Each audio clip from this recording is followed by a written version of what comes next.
Dalam dunia arkeoakustik modern, para peneliti mulai menemukan bahwa susunan batu megalitik seperti di Stonehenge, Gunung Padang dan juga Cipari bukan sekedar pajangan. Batuan andesit memiliki kandungan magnetik dan silika tinggi yang mampu menghantarkan serta memantulkan gelombang suara dan getaran bumi pada frekuensi tertentu. Ketika masyarakat adat menyatakan mereka menyelaraskan frekuensi dengan situs ini, apakah artinya mereka sedang berbicara secara harafiah? Atau apakah lingkaran batu Temugelang ini sebenarnya adalah sebuah resonator raksasa yang digunakan leluhur kita untuk menangkap energi bumi atau mengirim sinyal spiritual? Namun ketika para arkeolog membuka peti-peti ini pada tahun 1972, mereka terdiam. Tidak ada tulang, tidak ada tengkorak, tidak ada DNA yang tersisa kemana perginya tubuh para leluhur Ciremai ini. Yang hidupnya dikatakan udah maju atau modern, itu berdasarkan temuan benda dan cara hidupnya. Lalu mengapa peradaban yang secerdas ini tiba-tiba lenyap? Apakah mereka musnah akibat letusan dahsyat Gunung Ciremai purba?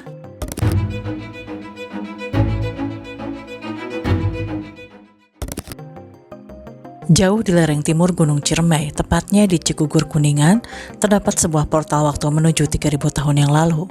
Sebuah situs yang menyimpan peti-peti kubur batu, namun tanpa satupun kerangka di dalamnya.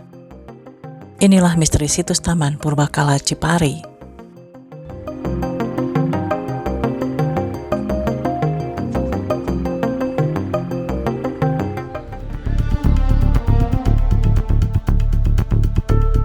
Perkenalkan, nama saya Parokima, selaku juru pelihara Museum Situs Taman Purbakala Cipari, yang mana di sini dulunya merupakan lahan pertanian.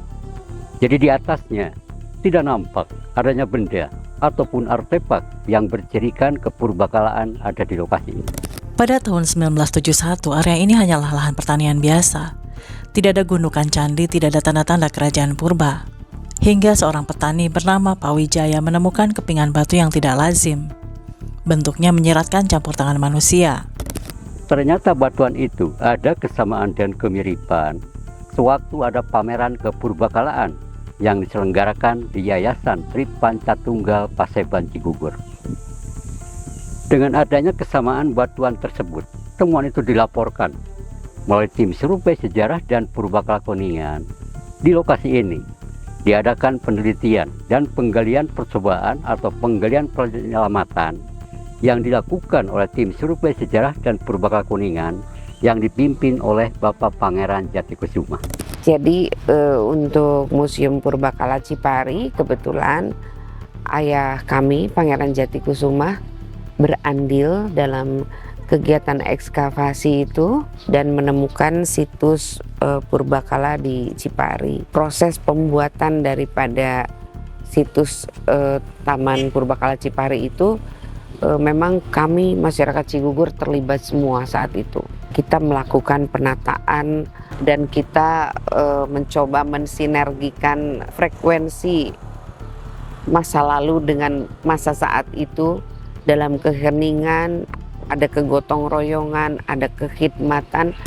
Berdasarkan keterangan yang disampaikan oleh Juwita Jatikusuma, penyusunan kompleks situs megalitik Cipari, termasuk pendirian menhir di sisi barat dan timur, serta pembangunan peti kubur batu, dipercaya dapat diselesaikan dalam waktu 7 hari 7 malam. Dalam tradisi tersebut, para pelaku pembangunan menjalankan pantangan untuk tidak berbicara selama proses pengerjaan sebagai upaya menjaga konsentrasi dan mencapai efisiensi waktu kerja. Pada tahun 1975, Lembaga Purbakala Peninggalan Nasional dari Jakarta turut tangan melakukan ekskavasi total. Apa yang mereka temukan di bawah tanah sedalam itu benar-benar mengubah peta sejarah prasejarah Jawa Barat. Temuan peti kubur batu yang pertama di situs Purbakala Cipari ini, temuan itu dilaporkan melalui tim survei sejarah dan purbakala yang ada di Jakarta yang pada waktu itu namanya LPPN atau Lembaga Purbakala Peninggalan Nasional yang berpusat di Jakarta. Adapun tim penggali langsung oleh arkeolog dari LPPN Jakarta di bawah pimpinan Teguh Asmar MA dan dibantu mahasiswa UGM Yogyakarta. Adapun penggalian total itu dilakukan di lokasi 2.500 meter persegi yang puncak penggaliannya tahun 1975. Di lokasi ini diadakan penelitian kembali dan penggalian total, yang mana dari luas 7.000 meter persegi, situs Taman Purbakala Cipari ini yang digalinya baru 2.500 meter persegi. Untuk menyimpan dan menampung benda-benda temuan, maka dibangunlah gedung museum pada tahun 1976. Adapun peresmian Museum Situs Taman Purbakala Cipari diresmikan pada tanggal 23 Februari 1978 yang diresmikan oleh Menteri Pendidikan dan Kebudayaan Profesor Dr. Sarip Tayeb. Para peneliti menyadari Cipari bukan sekedar situs biasa. Ini adalah titik temu dua zaman. Para arkeolog mengestimasi situs ini akhir pada rentang 1000 hingga 500 tahun sebelum Masehi. Rentang waktu di mana manusia prasejarah di Nusantara sedang berevolusi dari zaman batu muda atau Neolitikum menuju era perundagian atau awal pengenalan zaman logam.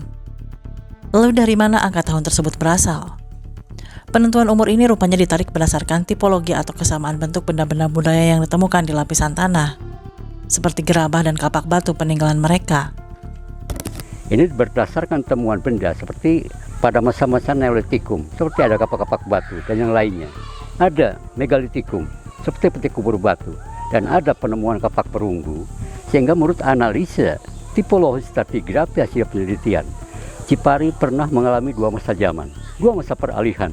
Akhir Neolitikum ke awal pengenalan perunggu atau masa perundagian, itu yang berkisar antara 1000 sampai 500 tahun sebelum Masehi. 3000 tahun yang lalu.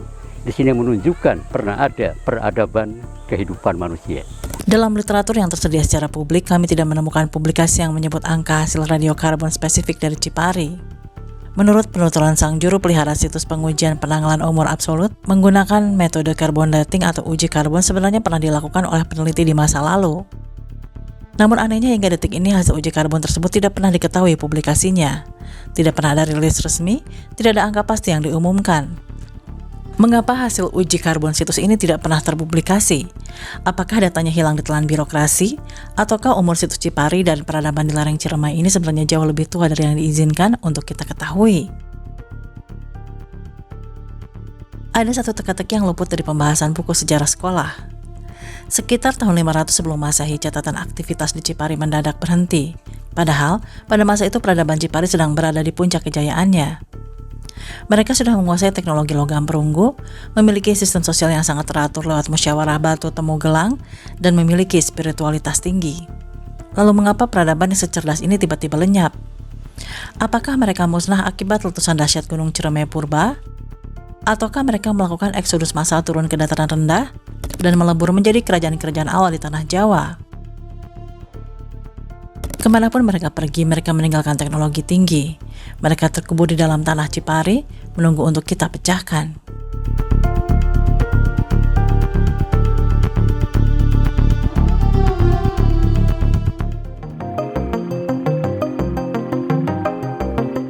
Dari hasil ekskavasi ditemukan kapak batu yang digunakan untuk bertani, gelang batu dengan tingkat kehalusan asahan yang luar biasa, hingga kapak perunggu yang kemungkinan besar dibawa dari jalur perdagangan purba.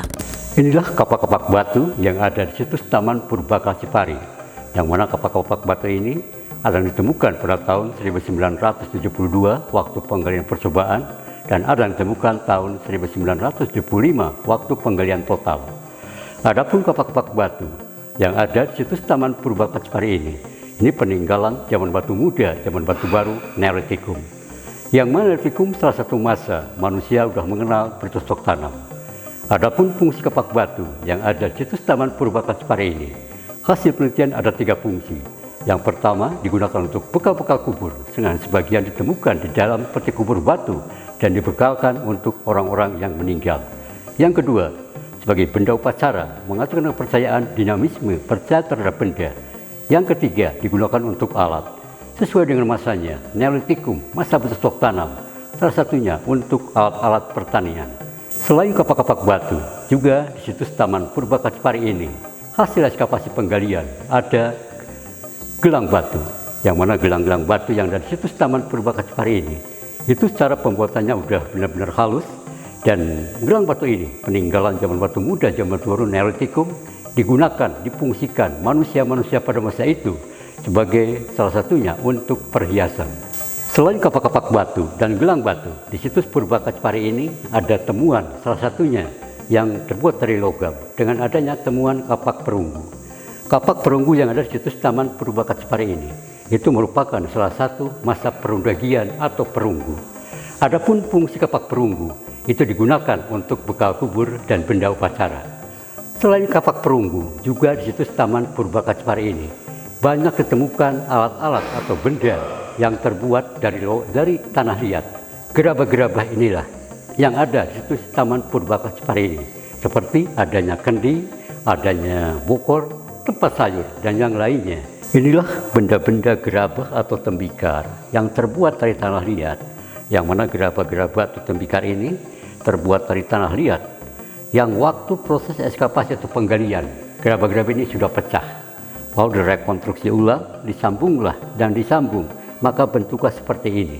Secara global, gerabah-gerabah yang ada di situs Taman Purbaka Cipari digunakan, difungsikan manusia pada masa itu sebagai tempat atau alat-alat rumah tangga atau alat-alat sehari-hari. Tapi pertanyaan terbesarnya bukan pada alat-alat ini.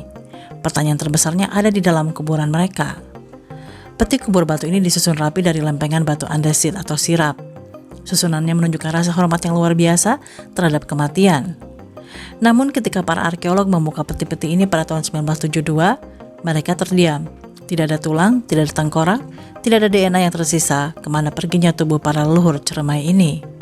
Ini salah satu peninggalan zaman batu besar megalitikum yang digunakan manusia-manusia prasejarah yang ada di situs Taman Purbaka Cipari ini sebagai tempat untuk penguburan penyimpanan mayat.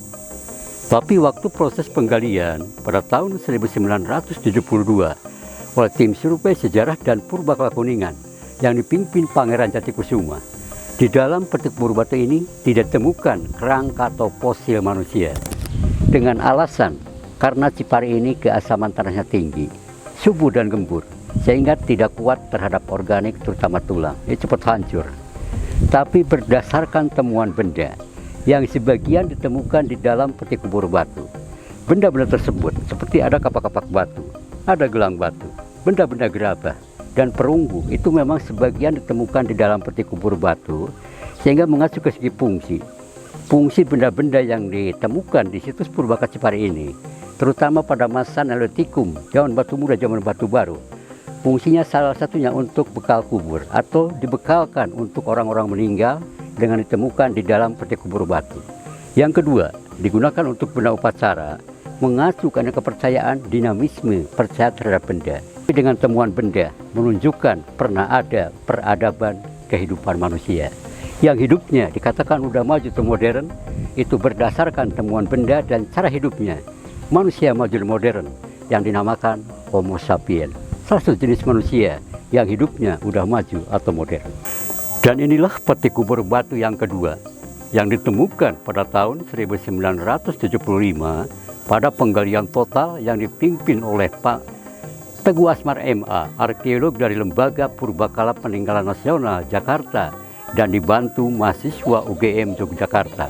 Ini jenis batuannya sama, batuan-batuan andesit, dan juga digunakan sebagai tempat untuk penguburan penyimpanan mayat. Di Cipari ditemukan batu temu gelang atau circle stone. Ini bukan sekedar susunan batu. Ini adalah parlemen purba. Ribuan tahun lalu leluhur Jawa Barat duduk melingkar di sini memutuskan perkara, bermusyawarah tanpa ada satu pihak pun yang posisinya lebih tinggi dari yang lain. Sebuah embrio demokrasi Nusantara yang lahir di era megalitikum. Lokasi inilah yang dinamakan Batu Temu Gelang.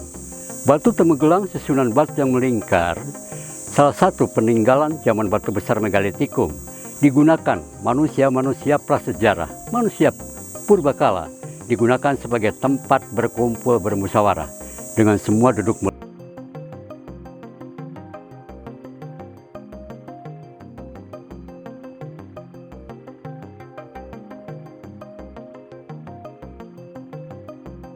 Lalu, mengapa batu andesit jenis sirap dan menhir dipilih oleh manusia purba di Cipari?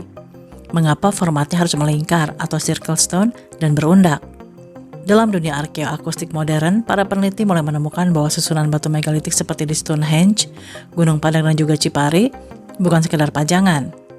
Batuan andesit memiliki kandungan magnetik dan silika tinggi yang mampu menghantarkan serta memantulkan gelombang suara dan getaran bumi pada frekuensi tertentu. Ketika masyarakat adat menyatakan mereka menyelaraskan frekuensi dengan situs ini, apakah artinya mereka sedang berbicara secara harafiah? Atau apakah lingkaran batu temugelang ini sebenarnya adalah sebuah resonator raksasa yang digunakan leluhur kita untuk menangkap energi bumi atau mengirim sinyal spiritual? Pembuatan batu satangtung yang menjadi tempat peristirahatan terakhir ayah kami itu akan dijadikan tempat pemujaan, itu sama sekali tidak ada. Karena untuk masalah kematian, kami percaya itu hanya sebuah tempat transit, dan jadi itu sebuah monumen peringatan saja itu. Dan tapi tidak juga dilarang kalau misalnya orang adat itu untuk nyekar, tapi untuk memuja makam, untuk berbuat berlebihan di situ, itu sama sekali tidak ada dalam ajaran kami. Sejatinya tugas kami beribadah itu adalah bagaimana